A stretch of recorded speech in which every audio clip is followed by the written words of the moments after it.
My name is Dr. Lynette Luckers. I'm the founder of the Marion Luckers Kidney Foundation, a local organization in the Philadelphia area. We started in 2011 in honor of my mother, who passed away of end-stage renal kidney failure.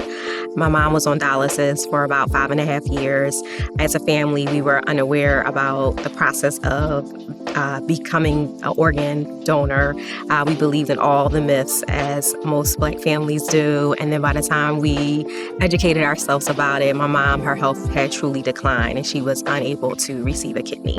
So I started the organization to raise awareness in 2011 about kidney disease and prevention, preferably in the Black and Brown community. We provide support, financial assistance, scholarships for high school seniors impacted by kidney disease, and just raising awareness to provide support to family members and as well as their friends.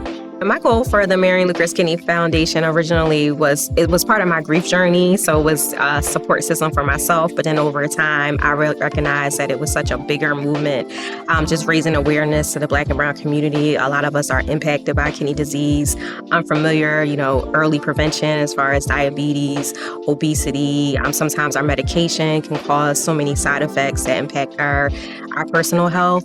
And a lot of times we don't even know what our loved ones are diagnosed with. We just know they have something. And then we say, oh, I didn't know it was that serious. So it's so much information out there on the internet, but just taking the time out to be a support to our loved ones, going to the doctors with them, checking on them.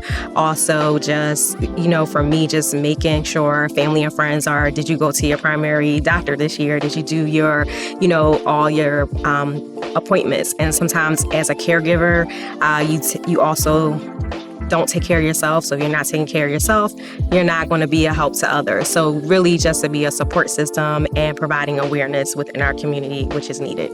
So the Marion Luckers Kidney Foundation is a grassroots organization, boots on the ground. So we thrive off of volunteers, our board of directors, myself. This is not my primary job, but this is my passion. So we've been doing it for 13 years and just family and friends raising awareness about our organization. We're on social media, on Instagram, ML Kidney, and we have our website, mlkidney.org, which has all our information and our events.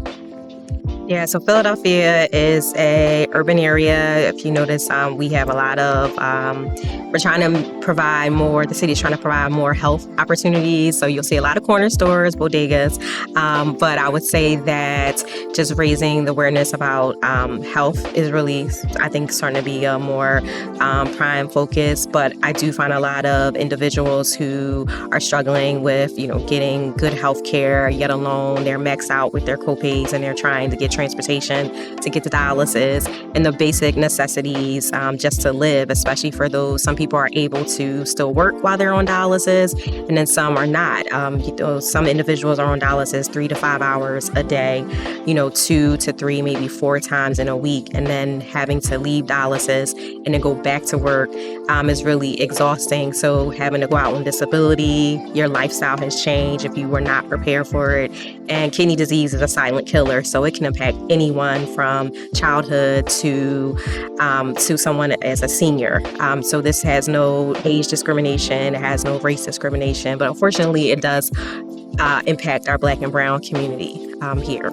Yeah, I think that for a lot of people, they're still skeptical, but then I think when a loved one is impacted and it touches close to home, then people are a little bit more open to hearing about.